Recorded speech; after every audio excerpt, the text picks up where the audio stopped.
Hello there, and today is going to be another video where I go off script and talk about the games that I played through each month of 2021. Now today we're going to be talking about the games I played through March, which were 5 games in particular, and those were God of War, Titan Souls, Fury, Night in the Woods, and The Witness. So without further ado, let's get on to the first game that we are going to talk about today.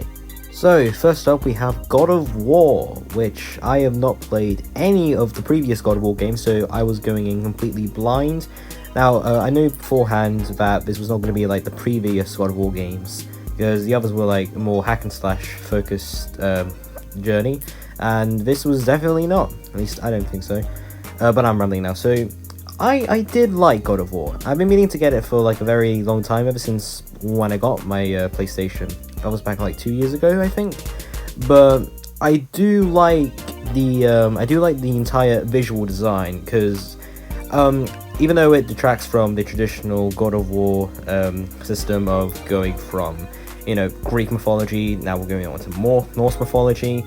But I enjoyed it. I especially liked the scenery. I really liked the development of Kratos and Atreus. The old father-son bond that we have together. And I do really like the premise. It's just like he's just trying to find the highest point to, so Atreus can spread his mother's ashes. And it just felt you felt like you were on a journey, to say the least. You were going on some grand adventure. Of course, I guess in every God of War game you were going on a grand adventure, but this one just felt entirely huge. I just went through the main story. I didn't complete any of the other side quests, but even then I felt I really wanted to explore more of this world, see what else lied in wake. But yeah, I did enjoy it. Alright, I'd probably give it like an 8 out of 10. So now let's get on to the next game that we have.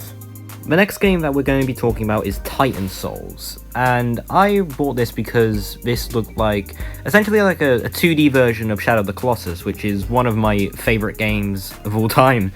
And it certainly has the same feel where you're a lone wanderer and you have to go collecting the souls of monsters and just to fulfill some purpose. And I liked it for like the first half hour. Basically what I'm trying to say is that I do want to keep playing this game, but I skipped it because I just didn't really want to go through with it. It just felt like an arduous task. I think the main problem is that you're only equipped with like one arrow, and if you're done with that, you're gonna have to call it back. But it's such a long time to get it though. And the difficulty of the bosses really ramps up. Like after the first, I guess, stage you would call it, it really picks up. So it was frustrating for me, and I rage quitted, even though that's not really looked good upon. What am I trying to say? Basically, is I might go into it soon. I might replay it, but for the time being, I'm just not clicking with it. The next game that we're going to talk about is Fury. And I'm kind of surprised that this is made by the Game Bakers, because they're also the same people who were behind Haven, which is a kind of more peaceful and down-to-earth game from what I've seen. But this is a more, it's a more hyper, it's a more focused game where you have to take down several enemies. Each level is basically a boss battle. And I did like it. I mean, I thought the difficulty was, well established. It was well paced, and I did like the general art style. Like, look here, you can see that this is not like any other game, and also the music was pretty good as well, especially the tracks by Carpenter Brut, which was actually why I picked up this game. In fact, that was the main reason why I wanted to play it, just to hear that music. But yeah, I thought it was a good hack and slash experience. It was kind of like No More Heroes, but without the build up. Just skip the boss battles, don't deal with the hordes of enemies. Even though I've never played No More Heroes, but basically what I'm saying is that this is a very good game that most people should play. Beware, because the difficulty is it ramps up. Basically, I keep saying ramps up, but it just beware of the difficulty, based on saying. I'm stuttering a lot, if you can't tell. But yeah, basically, I really enjoyed Fury. Enough to say, let's get to the next game. Next up we have Night in the Woods, which is a game that everybody says is great, and they are most certainly not wrong in saying that. Oh god, because I really like the experience of Night in the Woods, just the general art style, the general atmosphere of it. I thought the characters were very well fleshed out, the town was very realistic. I mean, not realistic in terms of design, after all, these are animal people, but, you know, in terms of making it feel like you've been here before, you know how this town works, essentially.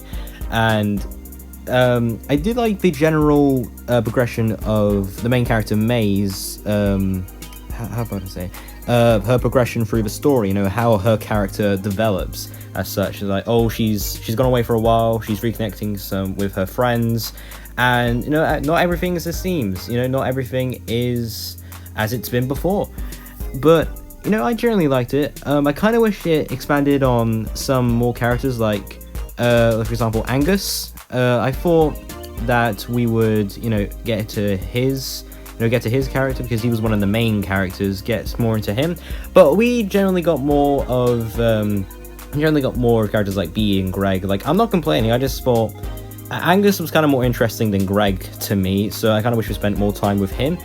But I'm not complaining, you know, everything was well fleshed out, everything was as it seems, everything had its place.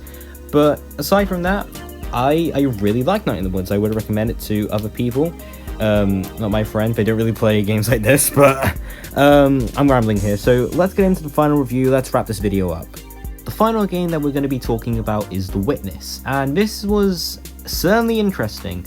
Well, first of all, I didn't actually have to pay for this like all the other games, because this was with the Play at Home PlayStation promotion thingy, and it certainly was an experience. I say if you enjoy games like the Talos Principle, because I think this is heavily inspired by games such as that. You know, it's very puzzle based. You throw into a mysterious location and you throw puzzles in it, but you know, it felt very mysterious. You know, like you were going on through several locations on an island that you don't know what's happened, and you're trying to find out what exactly happened here, what's the civilization like, and why all these structures are here, why are all the puzzles here for. And I mean, it might be explained in the ending, but I did not get to that, because the ending was admittedly bullshit.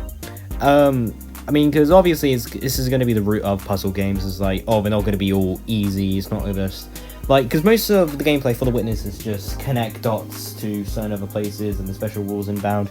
But for The Witness, it eventually gets harder, because, you know, that's all the gameplay is, connecting dots. But it ramps up a certain level. Like, it's a massive difficulty spike to me for the ending.